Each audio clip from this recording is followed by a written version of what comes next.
Taisho 3. La queue ne passe pas, la souffrance, l'attachement. Wu-Tzu dit « Un bœuf franchit la porte. Sa tête, ses cornes, ses quatre pattes sont sorties. Pourquoi sa queue ne peut-elle passer ?» Traditionnellement, le début de l'histoire est commenté ainsi. La tête est la sincère intention du disciple à pratiquer et à s'engager sur la voie bouddhiste. Les cornes représentent l'action elle-même. L'adepte réalise la pratique avec persévérance et patience. Les quatre pattes montrent qu'il organise sa vie selon sa vocation et consacre son énergie à la pratique des vertus transcendantes, le don, la patience, l'énergie, la méditation, la sagesse. Mais pourquoi sa queue ne peut-elle passer ?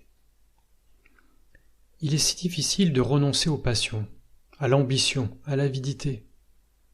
Bien des épreuves restent à franchir lorsque le disciple pratique avec ferveur.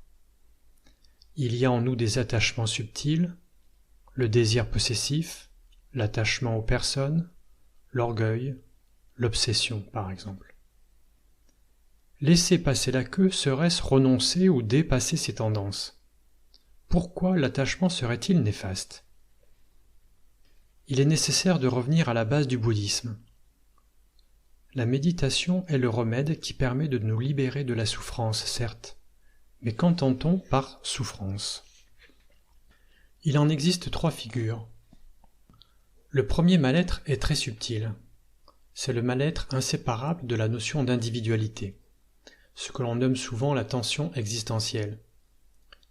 Il est dû aux imperfections et limitations inhérentes au seul fait d'exister.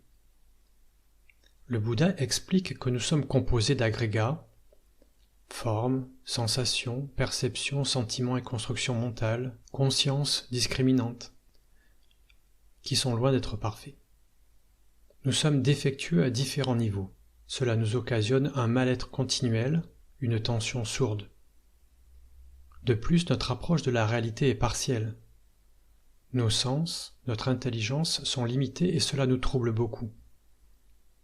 En temps normal, en dehors de tout état de tension particulier, ce qui est qualifié de souffrance ici est quasiment imperceptible, et il existe de nombreuses manières de l'oublier. Avec la pratique, on vient toucher ce fondement du mal-être qui est la base des deux autres formes de souffrance. Cette tension est liée au fait même de vivre dans un corps limité dans le temps et l'espace, avec une conscience qui réfléchit sans cesse notre finitude humaine. La deuxième forme de souffrance accompagne le changement, le fait que tout passe, que le monde n'est pas stable et que nous courons sans cesse vers un équilibre impossible. Nous sommes frustrés, inconfortables et le déplaisir est aussi fréquent que le plaisir.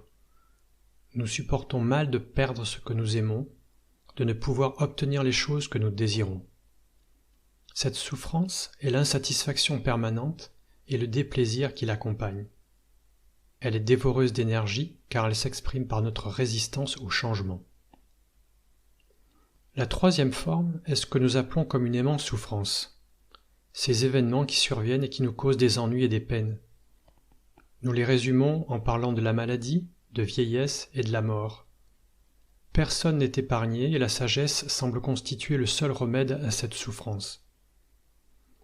Sans une étude approfondie de ses racines, nous demeurons prisonniers des passions et des attachements qui la cristallisent. Nous nous sentons isolés et démunis face aux accidents de la vie. Il est important que nous reconnaissions ce qu'il y a de nuisible dans les désirs, les attachements, les passions, afin de ne pas rester piégés par les conditionnements. Si nous comprenons que tous les phénomènes sont aussi insaisissables que les rides à la surface de l'eau, qu'ils sont des apparences, des illusions coûteuses, nous pourrons alors envisager de conduire notre vie différemment. Les pratiquants pourront dès lors sortir vraiment de l'étable en laissant passer la queue du bœuf. Cette compréhension nettoiera le psychisme qui a déjà beaucoup à faire avec les événements majeurs de l'existence. Pourquoi l'attachement serait-il néfaste ? Chaque être humain s'est construit dans une relation de lien d'attachement affectif avec sa mère, puis avec quelques proches, et en a conçu un sentiment d'amour puis d'attachement envers son environnement, des paysages, des objets, des activités, une culture. L'attachement est donc ce qui est porté par le désir de vivre, ce qui constamment dialogue avec lui, le stimule, l'oriente. Il ne saurait donc être question de renoncer à l'attachement sous cette forme qui semble être le moteur même de la vie. Il est le support de l'identité et détermine les liens que nous sommes capables d'établir. Lorsqu'on parle de renoncement à l'attachement, alors que veut-on dire ? Il s'agit de faire la différence entre le désir de vivre, l'attachement en tant que lien nécessaire pour nourrir le sentiment d'exister, l'élan vital, et la tendance seconde à susciter la passion, la dépendance, la recherche éperdue de la satisfaction, l'obsession mentale, la défense maniaque. Toutes ces tendances qui, dans notre fonctionnement psychique, absorbent notre énergie vitale au point de l'enfermer dans des schémas, véritables machines à fabriquer de la tension, de la confusion, au point de ne plus voir d'issue aux situations qui nous enchaînent. L'attachement est alors lié à l'attente égoïste. Parfois, l'attachement à ces schémas est tel qu'il se substitue au ressenti du présent. L'attachement à nos buts et fixations prend la place du présent et oriente notre point de vue de manière totale, totalitaire. Nous sommes alors entièrement soumis aux diktats de nos idées, aux passions auxquelles elles s'agrègent, aux comportements défensifs qu'elles engendrent. Nous vivons dans le monde virtuel de nos attentes et de nos projections.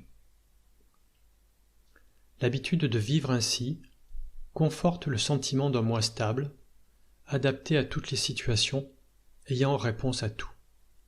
Ce que nous vivons devient la norme et nous demandons aux autres de correspondre à nos attentes. Les passions sont les objets investis pour trouver plaisir d'exister et satisfaction sensuelle. Le soi triomphe. L'énergie vitale s'y focalise et efface momentanément la tension existentielle. C'est un feu changeant qui nous consume et emplit tout l'espace psychique. Ne pas savoir discerner ces passions est problématique. Nous pouvons devenir dépendants d'elles, elles peuvent devenir obsessionnelles, on dira « je suis comme ça ». Tant et si bien que nous créons des modes secondaires d'attachement pour contrebalancer les effets des passions. Nous sommes en guerre contre nos passions et ne cessons de tourner dans des cycles infinis de compensation, une économie qui nous écarte du fonctionnement naturel de l'esprit. À ce stade, la queue ne passe pas. Il devient impossible de voir au-delà de notre satisfaction immédiate. On se trahit soi-même pour satisfaire la tension provoquée par la dépendance, on culpabilise. On organise le monde autour de soi pour satisfaire cette tension. On trouve toutes sortes de bonnes raisons pour expliquer pourquoi on ne changera pas. L'attachement passionnel est central et dévorant. Il oblitère les autres points importants de l'existence quand il ne conduit pas à trahir ou à détruire autrui. Pour l'imager, les textes nous parlent de flammes qui brûlent continuellement sur notre tête. Si l'on se penche un peu sur ce mode de vie, il est aisé de voir en quoi nous nous écartons de la question fondamentale. Trop occupés par le désir d'exister, nous en oublions l'essentielle source de tension. Tout change tout le temps. Voilà la seule loi fixe. Les attachements sont comme un réservoir de satisfaction, toujours disponible et suffisamment enraciné pour nous occuper ou nous contenter à tout moment. Pour le bouddhisme, la vie humaine est l'occasion précieuse d'échapper au conditionnement inhérent à l'existence et de choisir le chemin de la libération. Encore faut-il vouloir interroger cet aspect des choses. Les supports de la méthode de libération sont les yanas, les véhicules enseignés par le Bouddha Shakyamuni. Il s'agit de dépasser les agissements de l'esprit habituel, l'ego égotique, fondé sur les intérêts personnels et les ambitions à courte vue. L'enseignement s'est effectué en 3 grands cycles. Le Hinayana enseigne le dépassement de la fixation égotique par la méditation de la connaissance transcendante du non-ego ou du non-soi. Il insiste sur la discipline et le respect des règles de vie qui évitent de retomber dans l'existence ordinaire. Pour notre école, le Mahayana, il ne s'agit pas seulement de se délivrer soi-même de la fixation de l'ego, mais de réaliser la non-séparation entre soi et les autres, et de s'engager à les aider dans leur quête de l'éveil. Néanmoins, les deux véhicules consistent à dépasser les attitudes passionnelles d'attraction, de répulsion ou d'indifférence liées à l'ego.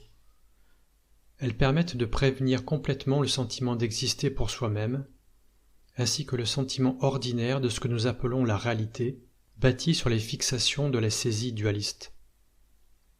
Ces cycles d'enseignement correspondent à différentes approches et à des types de pratiques. Elles sont plus ou moins appropriées à notre situation et sont complémentaires. Le Hinayana est littéralement la voie étroite. Son approche est monastique et exige le retrait du monde des passions. L'accent est mis sur le renoncement, le non-attachement et la discipline extérieure. Le Mahayana est la voie ouverte. C'est une approche plus simple pour le commun des mortels, car il n'est pas nécessaire de renoncer au monde, ni à l'état laïque. Il encourage à percevoir l'état illusoire de nos perceptions et l'erreur de nos conceptions habituelles. Les choses, dit-on, ont une nature intangible, insubstantielle et irréelle. Voilà pourquoi il est erroné de s'y attacher. Cette pratique conduit donc à l'expérience de la vacuité comme nature profonde de tout phénomène. Elle encourage à développer une attitude d'amour vis-à-vis de tous les êtres.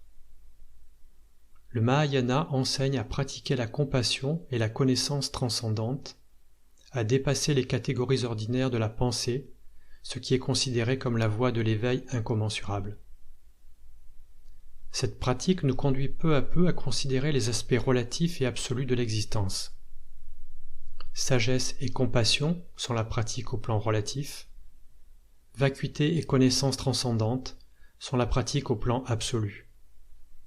Les deux consciences se développent conjointement par la discipline intérieure, motivation juste et sincère, et expérience de la méditation. Enfin, le troisième grand courant du bouddhisme est le Vajrayana, littéralement la voie adamantine ou fulgurante, qui est fondée sur la transmutation. Issue du Mahayana, elle fait appel à des méthodes spirituelles spéciales, adaptées aux différents êtres, selon des approches extérieures, intérieures, secrètes et enfin ésotériques. Elles mettent l'accent sur une discipline très intérieure et se fondent sur la relation entre le maître et le disciple. Ces trois approches ont chacune leur raison d'être. Elles correspondent aux facultés et aux aspirations de personnes différentes. À travers l'exposé des méthodes historiques, nous retrouvons le récit initial. Tête, cornes et pattes pourront passer la porte grâce à une discipline extérieure et des prises de conscience approfondies. On pourra se tenir à l'écart des passions par un mode de vie approprié et basé sur une discipline externe.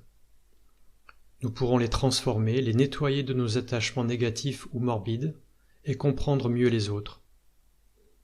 Laisser passer la queue demande d'affronter les attachements et les passions les plus troubles et voir en elles des objets précieux qui, une fois transformés par une compréhension profonde de la vacuité, deviendront les perfections de la sagesse. Ayant dépassé toute idée de dualité, le pratiquant sera libéré de la tension qui l'oppressait. Il verra que rien ne sépare le corps mortel de l'esprit universel. Maître de Guênes parle à ce sujet de la perle comme métaphore de l'esprit un. Je cite : « Du début à la fin, la perle n'est jamais ternie. C'est le visage originel, c'est la prunelle des yeux. Vous et moi, parce que nous ne savons pas ce qu'est et ce que n'est pas la perle, nous avons eu à son sujet de nombreuses pensées et non-pensées. Elles sont devenues notre idée de la perle. Mais nous pouvons voir à présent que notre corps et notre esprit sont la perle, mais que notre esprit n'est pas le moi.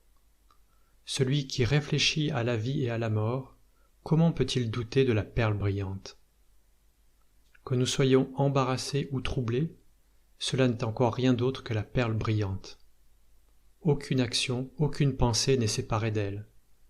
Par conséquent, aller et venir dans l'antre des démons de la montagne noire, c'est aussi la perle brillante.